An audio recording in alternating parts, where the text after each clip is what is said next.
dünyanın en büyük teröristi diyebilen İsrail'in Gazze ve Filistin'de yaptığı katliamda her gün geçtikçe daha fazla hırçınlaşıyor ve daha fazla insanlık dışına çıkıyor. Tabii ki bu insanlık dışına çıkması yaklaşık 10 aydır sivil toplum örgütleri, Türkiye olarak genelde sürekli tepki gösteriyoruz. Ama bu tepkiler fiiliyete geçmediği zaman da cılız kalıyor. Şu anda Türkiye Büyük Millet Meclisi'nde görüşülmekte olan bir kanun var, vatandaşlık kanunu vardır. Bu kanunda çifte vatandaş olan İsrailli vatandaşların Türkiye'ye gelip dinlenmelerine karşıyız.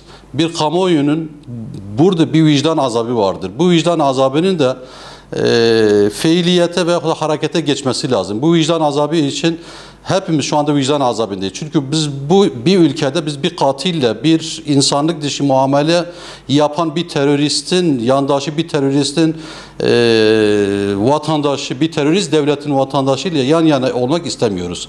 Biz onun için kamuoyunun oluşmasını ve bu kamuoyunun oluşmasıyla birlikte Türkiye'deki devam eden görüşülmekte olan, Türkiye Büyük Millet Meclisi'nde görüşülmekte olan vatandaşlık kanunun hayata geçmesini istiyoruz ve bu çifte vatandaşların orada işledikleri teröristhane suçlarından dolayı, Siyonistlerin işlediği suçlardan dolayı gerek mal varlığı olsun, gerekse kendilerinin cezalandırılmasıyla uluslararası mahkemeler olsun, ilk önce Türk mahkemeleri olsun, Türkiye'deki Adalet Divanı olsun veyahut dünyadaki Adalet Divanı'nda bunların yargılanmasını talep ediyoruz. 10 aydır yapılan bir vahşet vardır. Biz vahşet diyoruz buna. Vahşetin de ötesinde. Yani kitabelerde, tarih kitaplarında olsun, insanlık kitabında olsun yazılmayan bir şeyden bahsediyoruz, bir vahşetten bahsediyoruz. Bu vahşeti başlarken çoluk, çocuk, ihtiyar, kadın hiç demeden herkese suçlu suçsuz bir devlet bir devletle savaşırken asker askerle savaşır. Vatandaşa karşı hiçbir zaman hiçbir devlet büyüklüğünü göstermez. Çünkü bir de şöyle bir şey vardır. Dünyanın teknoloji olsun, dünyanın silahları olsun, hepsini bir keleşkafa karşı kullanılıyor şu anda orada. Bir keleşe karşı kullanılıyor. Veyahut da bir sapana karşı kullanılıyor. Orada eğer bir askeri güç varsa askeri güç birbirleriyle uğraşsın. Benim nazarımda şu anda orada yapılan vahşet kabul edilebilir bir vahşet değildir. Bu yüzden şu anda orada yapılan vahşet, oradaki Türkiye'den giden çifte vatandaş olan İsrailli askerlerin gidip de orada vahşetlerini yapıp gelip benim ülkemde dinlenmene asla bizim gönlümüz, vicdanımız razı değildir. Kamuoyundan beklediğim, benim bir sivil toplum örgütü temsilcisi olarak kamuoyundan beklediğim herkesin buna tepki göstermesidir. Herkesin ayağa kalkmasıdır. Çünkü şu anda hepimiz vebal altındayız. Şu anda Gazze'de oradaki mücahitler aslında imtihan olmuyor. Şu anda biz imtihan oluyoruz. Onlar görevini yapıyor. Onlar görevini yaparken bu tür vahşetlere karşı da maruz kalıyorlar.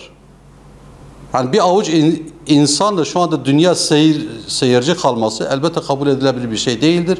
Allahu Teala mahşerde olsun, mahşere-i kübrada olsun bunun vebalini hepimizden sorar. Başlamış bir dava vardır. Tabii ki bu dava elbette ki de vicdan sahibi olan devlet büyüklerinin herkesin gönlünde taht bulmuştur. Biz onları tebrik ediyoruz ve onlara muvaffakiyetler diliyoruz.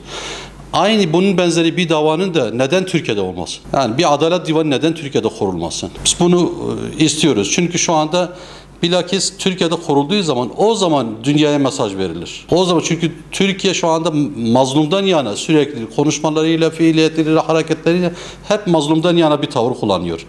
Ama bu mazlumdan yana tavrını kullanırken de aynı zamanda hukuken de, adaleten de bu cani ve devlet diyemeyeceğimiz bu canilere karşı, İsrailli canilere karşı da bir hukuk mücadelesini başlatmamız lazım. Eklemek istediğim şu anda gerçekten diyorum yani şu anda biz sivil toplum örgütü olarak da biz de aciz kalıyoruz. Aciz kalıyoruz. Aciz kalmamız her hafta olsun, her gün olsun da dualarımızdadır. Elbette ki böyle bir söz vardır. Allah'ım işte İsrail'i kahru perişan eyle.